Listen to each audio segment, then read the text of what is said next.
All eyes will be on Las Vegas as the most influential tech event on the planet returns to the Strip. For investors, CES 2026 arrives at a critical inflection point. We're moving past the AI hype cycle into the era of commercial scale deployment. From agentic AI and autonomous technology to the enormous amount of energy that will be required to power it all, this year's show has the potential to define the next decade of market leadership.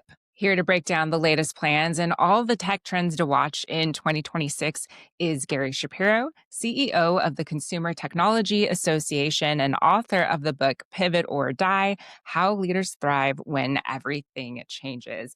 Gary, it's great to see you again. And what headlines can we expect from CES this year? Alexis, it's great to see you, and thank you for focusing on CES, which is the greatest, coolest, funnest event in the world. And the headline, of course, will be about global innovation coming to life at CES. Yeah, we talk about that global innovation, and AI has really become the foundational technology of that story. It's been integrated into a lot of the innovations that we see at CES. So, what do you see as a storyline with AI trends this year? Certainly, AI is absolutely the big overriding technology at CES with over 3,000 exhibitors. And we expect about 130,000 or so people from around the world. About 40% are actually from outside the United States. The headlines will focus on mobility because we have so many different types there, whether it's different car companies, but also John Deere and Caterpillar, and also companies like Oshkosh that make all sorts of equipment that move. And of course, there's boats and there's drones and there's even people mover planes and things like that that are so big. Another big theme at CES will be robotics. More robots than we've ever seen there. Robots that do all sorts of different things from all around the world, including one of my favorites is Tombot. Jenny, the robotic dog, started out in Eureka Park, was the number one product talked about at CES. I look forward to seeing what they have this year because it was so compelling for me personally to see that dog that I could pet and it would respond to. And then there's also a focus on energy. A lot of what fuels AI. We just used to assume is energy, and now we're having conference sessions. We have products. We have even Korean companies showing small little energy plants. So it's very, very exciting. That's a big deal. And then of course, there's healthcare, and we could spend some time talking about that as well. Yeah, and you mentioned energy because I know sustainability has been a focus. So you mentioned some panels, but how is CES spotlighting this issue, and what role do you expect to see energy innovations playing at this year's conference? Well, certainly we have a whole energy track, and we have a whole set of companies. And what we also have new for this year is an app that actually uses generative AI. So if you say, I'm interested in nuclear energy, for example, it'll show you where to go. Or if you're interested in just energy or electricity, energy creation, or the other side of the coin for us is energy savings, which we as an industry have been really good at because we have more than half the products that are used in the program that's used by the United States federal government to identify energy saving products. So it's both sides of the equation are there. A lot of products that save energy, a lot of products that make energy, and then a lot of talk about the grid itself and how we do that. Of course, quantum is a big portion of CES, and quantum uses energy. So you have quantum, you have AI, and even electric cars obviously use electricity, something sometimes everyone ignored over the years. But those are three big energy users in a sense that didn't exist much just a decade ago. Yeah, there's so many changes happening. And you mentioned quantum, that's becoming more talked about in tech circles. How do you see that conversation evolving around that technology? Quantum is something that is making a huge difference. We created the CES Foundry. It's a new portion of CES at the Fontainebleau Hotel. It's to continue the conversation about quantum and AI. And then we have surrounding the stages, we'll see companies like D-Wave Quantum, Quantum Computing Inc., SuperQ Quantum Computing.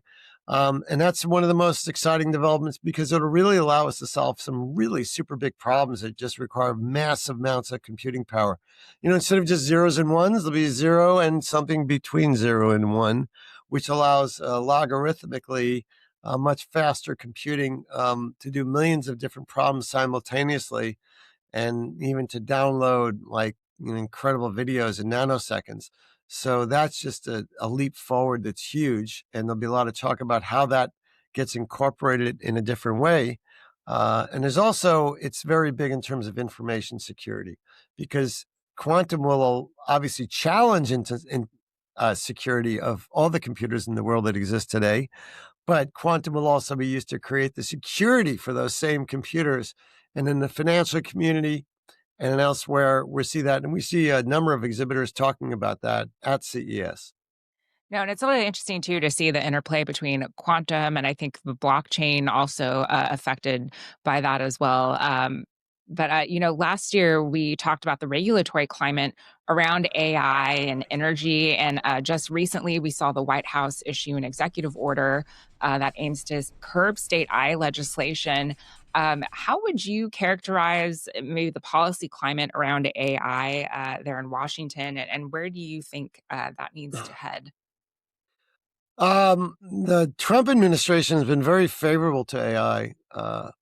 And I think they're right, because I think AI will be to President Trump what fracking was to President Obama. It'll be the economic driver that helps define his presidency as successful. And that is, it's a big deal because AI is the transformational technology of our time. So what he has done is correctly focused on the fact that AI is important, it's important we have a national strategy, and it's important that states don't have separate rules that force companies to divert their attention and bars smaller companies from getting involved in a sense they just can't afford to follow 50 state laws. Since last January, we've seen over 1,200 proposals in state legislatures affecting AI. And while many of these, if not all of them, are well-meaning, a national approach makes the most sense. And especially when you talk about AI in some terms of putting the safety guardrails around it, that's something that only the federal government is really equipped to do. It's to have the tests in the area with the National Institute of Standards and Technology and other things. States really can't handle that. So Trump is making the point quite eloquently and forcefully with tools that this is something that should be left to the federal government. He has indicated in his executive order that if states don't follow, they will be penalized in various ways. One of them is he's talking about broadband deployment. Obviously, we love broadband in the tech industry, but we also believe that AI is a future. And if we want to be competitive as a nation, we have to have what other nations and even Europe has, is a national AI policy. And we see that in China. We see Korea as a policy. And we see how people are just going as fast as they can as a country. And we don't want to see the U.S. get left behind. You mentioned healthcare, and we see, AI is obviously playing a role there. We see the rise of personalized medicine. So, what healthcare innovations are you excited to see at CES? Well, what's really great is increasingly we're seeing doctors being able to publish based on retrospective studies, which is a transformation in publishing in the medical world. Because you used to have to do A/B tests, is super expensive, very slow, and you're also there's ethical issues. If something really works, what do you do? If something, obviously if it doesn't work and it's hurting people, you stop. But it's such a barrier to advancing medicine. Retrospective studies allows you to take all your data, analyze it, and come up with conclusions. Generative AI allows you to do that better than humans can, so that it'll look at all your data to the extent we can aggregate healthcare data. That's one way. Another way is obviously telehealth is obviously real. It's big. It's supported, at least in the United States.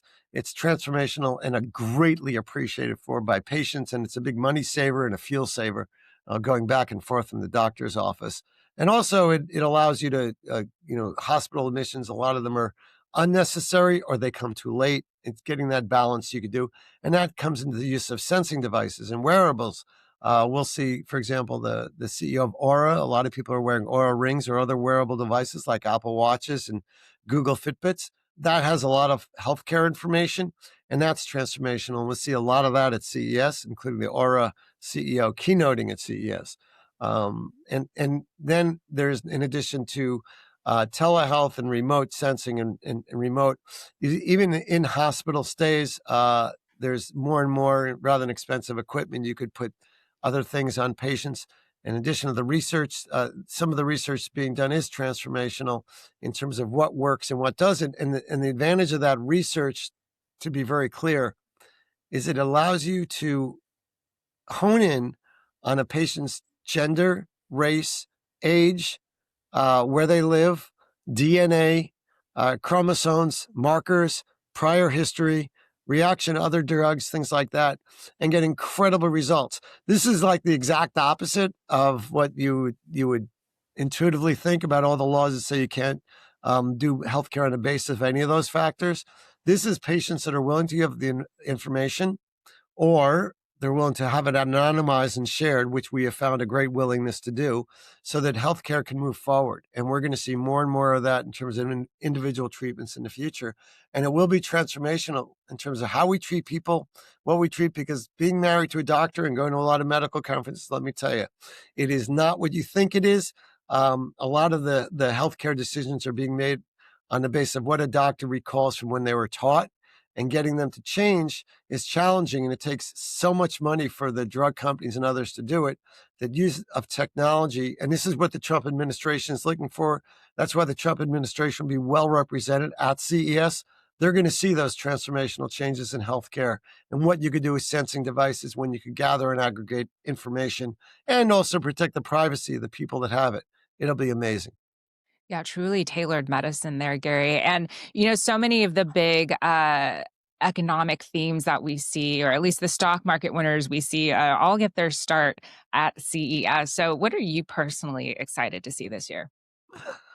Oh gosh, there's so much. I know that's a journalist question, and I respect and appreciate it, but there is so much. We have a record number of innovations entries, and the innovations area of the show has not only some new incredible categories, but there's just so much things there. I got the briefing from one of our team members who looks at everything that they can get publicly, and the amount of information and new products, rather, at the show and breakthrough transformational technologies and ideas is just phenomenal.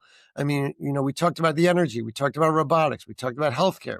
There's mobility. There's so many categories and so many things. It's like we're taking a step into the future and a look that very few people are have the opportunity to do when they go to CES. And that's why CES is such an exceptional experience for the people that come. It's optimistic, uplifting, and gives a view of the future, which is so positive and so life-changing that I just look forward to the overall wow as people see things they never thought they'd see in their lifetime.